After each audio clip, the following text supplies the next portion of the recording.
Hello. Is it me you're looking for?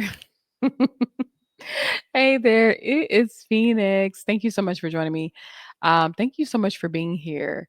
I know that I am like presenting sort of a low in well, hopefully high impact, but like I'm not giving you all this super busy da-da-da-da-da. It's like this is it. This is what you're getting, straight talk.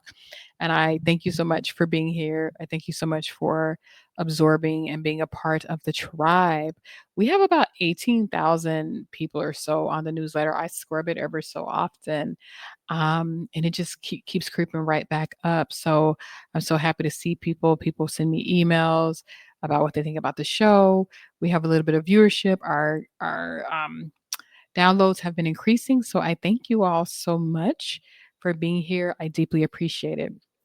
So, listen, today I want to talk about something that I've lived and witnessed in too many families, communities, and like whole nations, pretty much.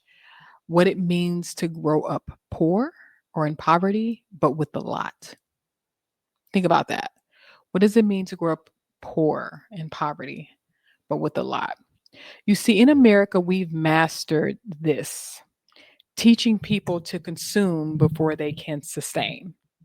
We have houses full of clothes, shoes, gadgets, but bank accounts that can't cover 2 months of rent or mortgage without the bottom falling out. We're surrounded by comforts and accoutrements, honey. We are. But we're spiritually, emotionally, and financially starving. We are. And it started somewhere. We don't have to talk about where it started, but we can talk about how we can end it. I know all of this that what I'm talking about is a real thing because I grew up in it. I grew up poor, but with a lot. My great grandparents were of the generation who had a lot. My family, from white and black people standards, for American standards, they were rich. They owned businesses. A weekend out with the girls, according to my mother, was like they're spending $2,000 to $3,000 on hair, nails, outfits, clothes, all circulating within the black community.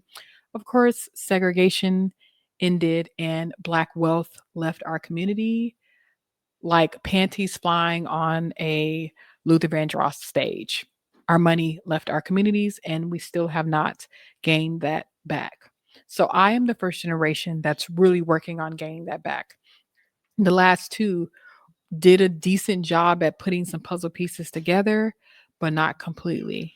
So when I grew up, we had a lot of clothes, we had a lot of stuff, we had a lot of things that, some things were even stolen to keep up with appearances because people in poor spaces, that's what they do. They get a pair of Jordans that are a hundred and something dollars. They get a nice car, but they're still living in areas that are destitute, that are not properly funded. There's not a lot of community centers. There's not a lot of things for children to do. And so you're still stuck in these cycles, but you look good. And underneath all of the looking good, the foundation was shaky and is shaky. There wasn't always money with me growing up for true stability.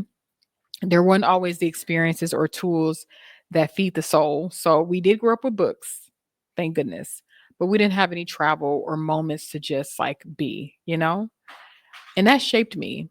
And for a long time, it made me resent materialism altogether. Like I was we always getting ready to go shop at the thrift store, secondhand. It's better for the environment type of girl. Still not going to spend thousands of dollars on a bag or a purse or some shoes. Like I'm not, okay? Now if you want to give it to me, that's your business, but I'm not spending it even when I have it.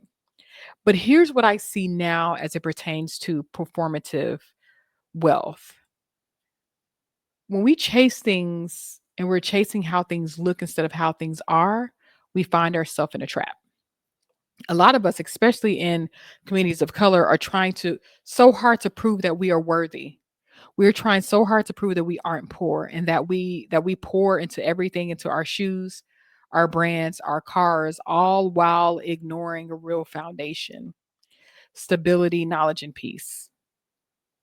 We wrap our kids in designer clothes but send them into chaos at home. We fill closets but have empty bookshelves. We brag about the car, but ignore the credit score. And we wonder why we grow up to be adults who feel empty even when we have a lot. It starts as children. So it's time for us to break that cycle. Better parenting means, what does my child really need? I mean, really need a house full of books, some good affirmation cards from like a tribe adventures, the a tribeadventures.com. They got the cool little affirmation cards for the kids. Okay. So what? You got a house full of books, you got your affirmation cards, not just a house full of Jordans. Lessons. Our children need lessons in emotional safety, not just drip. Our children need experiences that expand their mind, not just things to fill in their drawers. And y'all, this isn't about shame.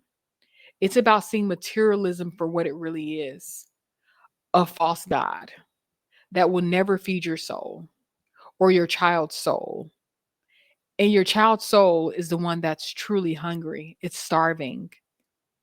I remember years ago, my son was about 8 or 9 years old, and we lived in a townhome. So maybe about this time, he was maybe 10 or 11. We lived in his townhome. And my son in his bedroom, he had geodes, he had hand carved, um, what are those slingshots? He had a microscope and a telescope. He had puzzles. He had all this stuff that was more centered around education.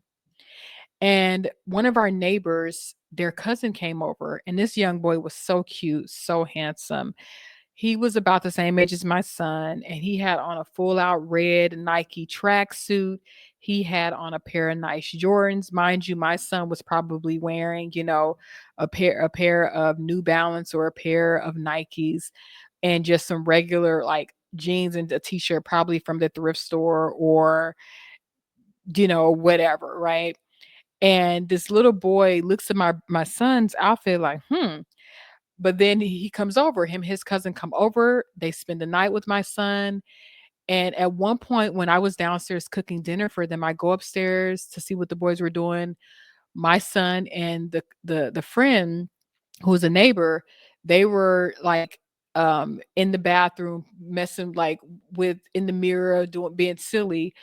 And the other boy was sitting in the room on the bed just looking around. He said, "Can I have one of those rocks or can I have one of those slingshots?" And I said, "Actually, you're going to have to ask Simba.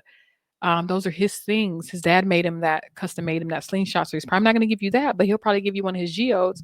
And he said, and he was looking down at his feet. And he said, "I don't have none of this at home. I don't have any of this at home."